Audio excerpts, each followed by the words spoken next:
Osteoarthritis সাধারণত after 40 years এটা দেখা দেয়। এটার পেশেন্ট পুরুষও হইতে পারে, মহিলাও হইতে পারে। আমি প্রফেসর এবং হেড অফ দ্য ডিপার্টমেন্ট হিসাবে হলি ফ্যামিলি হসপিটালে কার্যরত আছি। আজকে আমি এমন একটা বিষয় নিয়ে আপনাদের সাথে কথা বলতে চাই। This is the common problems of old people, osteoarthritis. এটা আফটার 40 ইয়ার্স এটা মানুষের কমন প্রবলেম হয়ে যায়। অস্টিওআর্থ্রাইটিস হচ্ছে, অস্টিও হচ্ছে বোন, হাড়, আর্থ্রাইটিস হচ্ছে প্রদাহ, হাড়ের যে প্রদাহ, হাড়ের যে ইনফ্লামেশন, সেটাকে আমরা বলি অস্টিওআর্থ্রাইটিস। অস্টিওআর্থ্রাইটিস সাধারণত আফটার 40 ইয়ার্স এটা দেখা দেয়। এটার পেশেন্ট পুরুষও হইতে পারে, মহিলাও হইতে পারে। অস্টিওআর্থ্রাইটিস কোথায় কোথায় হইতে পারে?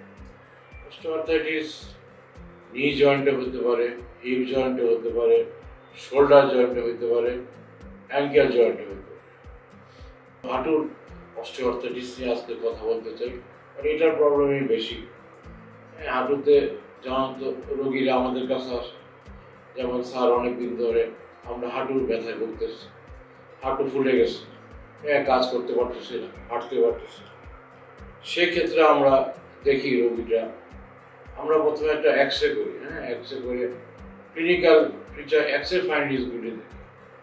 এক্সরে ফাইন্ডিংসে আমরা দেখি নি জয়েন্টের দুইটা কম্পার্টমেন্ট থাকে, লেটারাল কম্পার্টমেন্ট, মিডিয়াল কম্পার্টমেন্ট।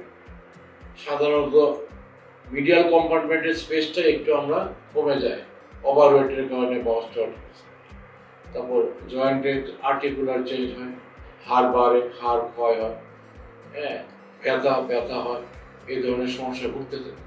40 বয়স, 50 বা 60 এগুলো এটা common problem of people, male or female, পুরুষ। যেহেতু আমি 20 বছর যাবত এই ধরনের প্র্যাকটিসের সাথে জড়িত, আমি অনেক উপকার পাইছি। রোগীরা আশা করি এটা ভালো হয়ে যায় ইনশাল্লাহ। এখন আমরা এটা এক সময় এটা বাংলাদেশে হতো না, মানুষ বিদেশে যেত, ব্যাংকক যেত, সিঙ্গাপুর যেত।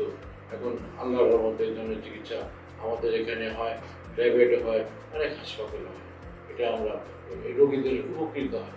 এটা হরদমই হচ্ছে, এটা হচ্ছে লাস্ট অফ ট্রিট। ঠিক আছে, এখন আমি নি জয়েন্ট অস্টিওআর্থ্রাইটিস সম্বন্ধে বললাম। ভবিষ্যতে হয়তো অন্য হিপ জয়েন্ট অথবা আমরা সার্ভাইকাল স্পাইন ওই সম্বন্ধে অন্যদিন আলাপ করব ইনশাআল্লাহ। ধন্যবাদ।